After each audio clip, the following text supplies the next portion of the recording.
funny like to think because like we just live in this like internet age, but it's like I used to find so many bands like seeing them live. Like I didn't even know who they were, and then I would see them live, and then I'd be like, oh, I love this band.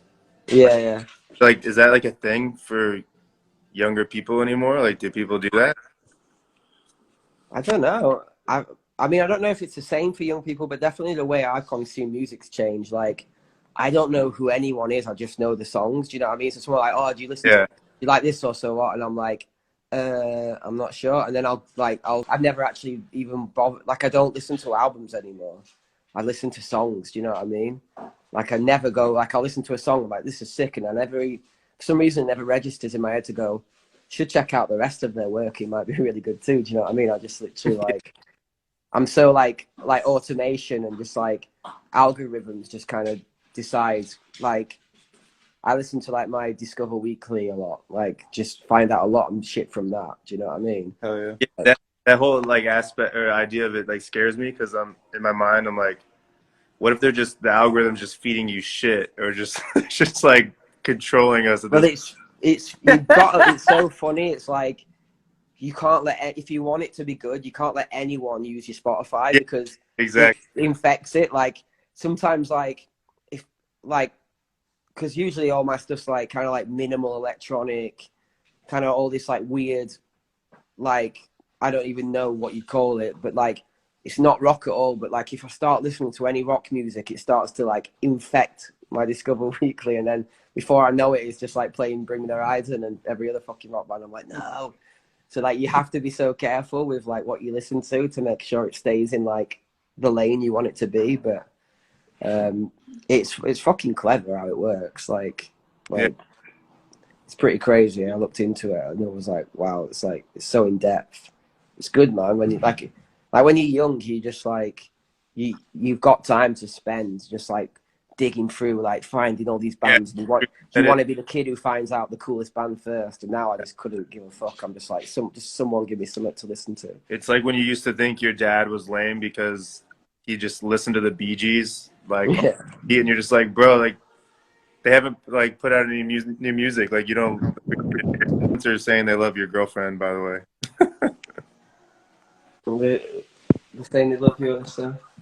Thank you. And they want you to Mexico. Listen to Alien by The Movement. I will do that. Someone said, don't come for the Bee Gees.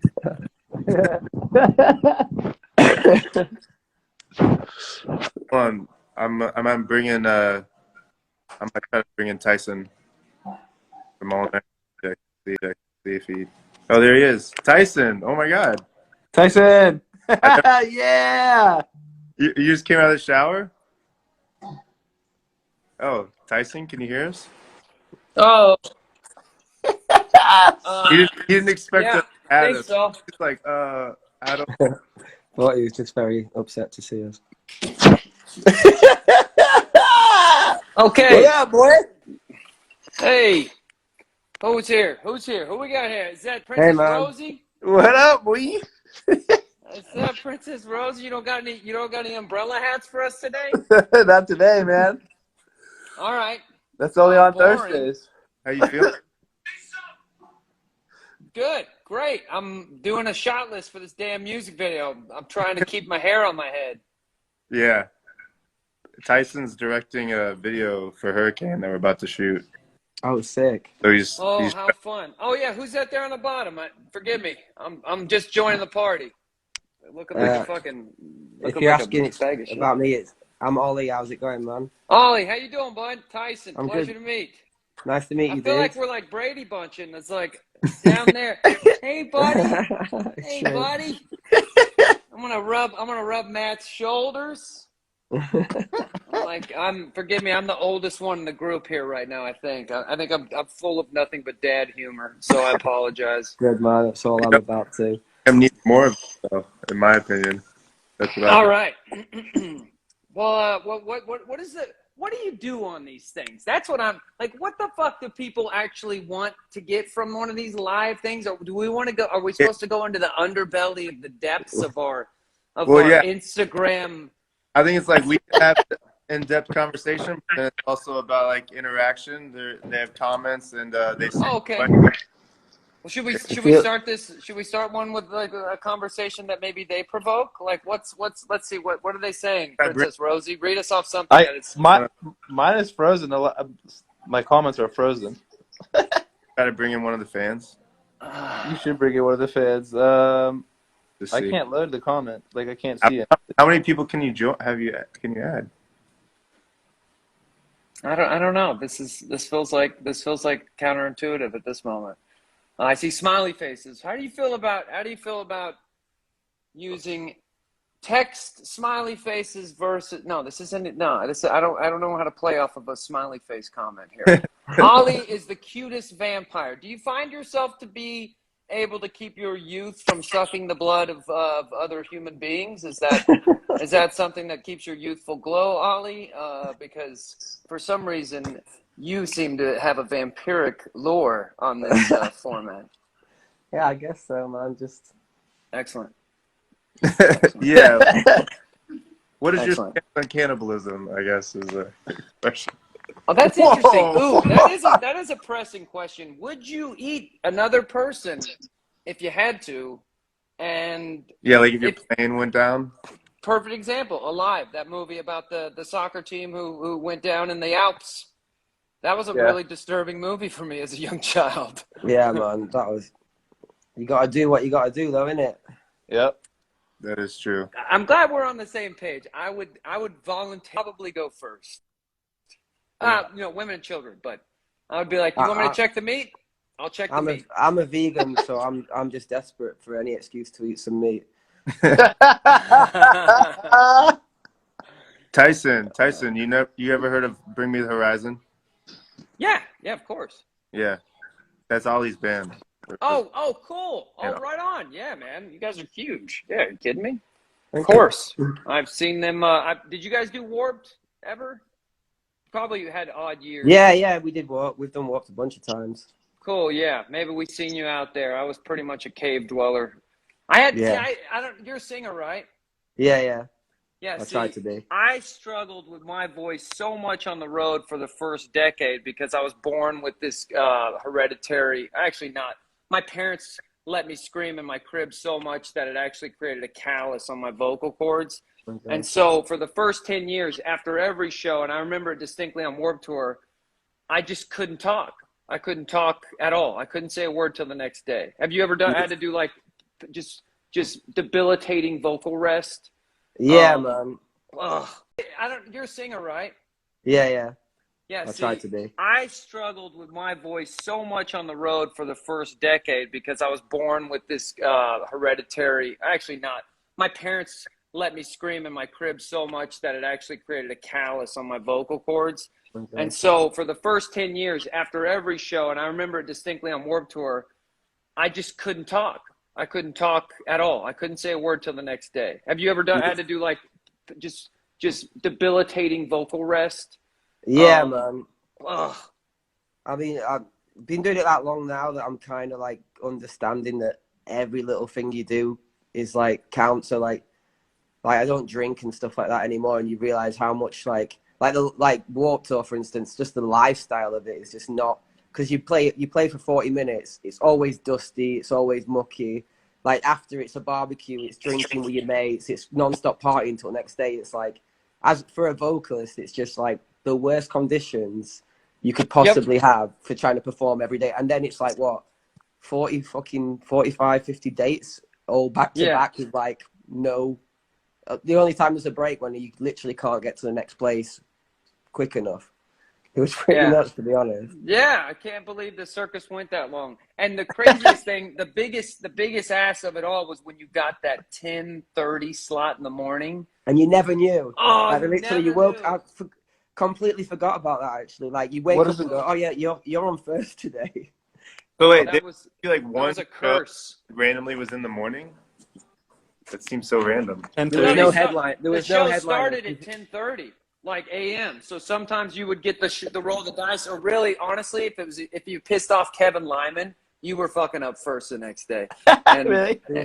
It was trying to be like punk. It was trying to like stay punk. So they were like, no, there were no headliners. Like, it all mixed up, even though really there was headliners. Like, but they just, and then like you had to queue up for your meals, even though the big bands just got their So you'd be like bitches to go and queue up for them. So it playing was trying to be punk, but it never quite worked. keep the fans on their toes. Yeah. Opens. Yeah, I think that's to get Yeah, it, everybody exactly, get forgot everyone that there there. was like a dad running the whole thing. Like Kevin Lyman's like this older dad that's like, you know, I call it old punk. When you get like old punk, you start like, you just get like, you know, you get your RV. He had his own bus. Yeah, He big had double like, bed on the back. he had a harem of women around him at all times. like He was the rock star. It was his Warped Tour. It was and if you upset the king, if you swore on stage in Florida when you weren't allowed to because the neighborhood close by, you would suffer the wrath of the 10 a.m. slot. Yeah, you got skanky. wow. Okay, so just swearing on stage, he puts you on the. Well, no, certain shows like that were in neighborhoods, you know, you couldn't You weren't swear, meant to and then swear and shit. how Yeah. do you not do that? How do you just not do that? You know, one of Yeah. my And first jobs, I worked at the Warped Tour. But I was at like a smoothie stand making smoothies, and it was like Maui Wowie or something. It was like just it came through my hometown, St. Louis. nice. I don't know if you guys. I don't think you guys were playing that year, but I think Paramore or something was playing. Well, what's going on with this? What's this? You guys, I went to your listening party the other night. Record sounded great. Yeah. Thanks, bro. Ollie, how did you like working with these guys? And you can be fully honest because Yeah. they're on this side of the screen. There's no way they can touch. Ah, man, it was pretty. I mean, it's pretty simple. I conversed with. Where is Trevor?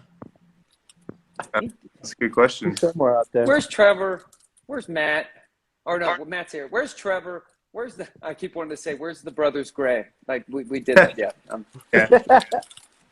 Yeah, I mean, I spoke to Trevor mostly on it, and I mean, there was a lot written already, so it was pretty easy. It was just kind of taking the lyrics and flipping them and making them mean something to me, and it was just a lot of, like I was saying earlier, it was just a lot of fun to do something fully going for like more pop contemporary vibe. Whereas like when we're doing our band, there's always like this feel like there's this need for it to have to hit a certain heaviness quota or rockness or whatever, like just because of the band we are and who we've been and stuff. So it was cool just to be able to like Rock out on a cheat codes track. it was That's easy, right. man. Nice. Yeah.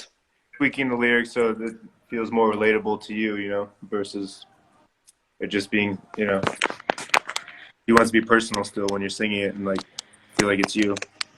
Yeah, I mean it came at the perfect time because I was like trying to like because obviously like the song sounds like a bit like it's about obviously a girl or, you know, a partner that's taking advantage of you and yeah, of your good nature, and you're in this relationship that you know is no good for you, and that obviously like that was something I couldn't relate to at the time. So it was like changed it to something that I was going through, which was like I was battling addiction last year, and just like kind of looking at it as more like a relationship with drugs. So I kind of flipped the line, just flipped everything to work in that sense. Like, oh, if I carry on doing this shit, I'm gonna die. Yeah, that's crazy, man. Well, I'm sure a lot of people during like the lockdown and all that were going through a lot of like depression and anxiety, and you're trying to deal with it in different ways. Yeah, man. I think it brought out. I think lockdown and being isolated and stuff, it just brought the darkest shit out in everyone. Like things that were like something I thought that I dealt with and I kind of got a handle on, but really it was just sat there waiting. And I think that's what happened with a lot of people. It's like we're all so busy and we're all caught up in like just, you know, day-to-day life, working, you know, family, whatever else it is, that when everything stops, it's like, I think that shit that's just kind of like bubbling beneath the surface is like, it just came out straight away. So I don't think I'm alone in like, in that sense of like, kind of like shit that I hadn't dealt with, like rearing its head. You know what I mean?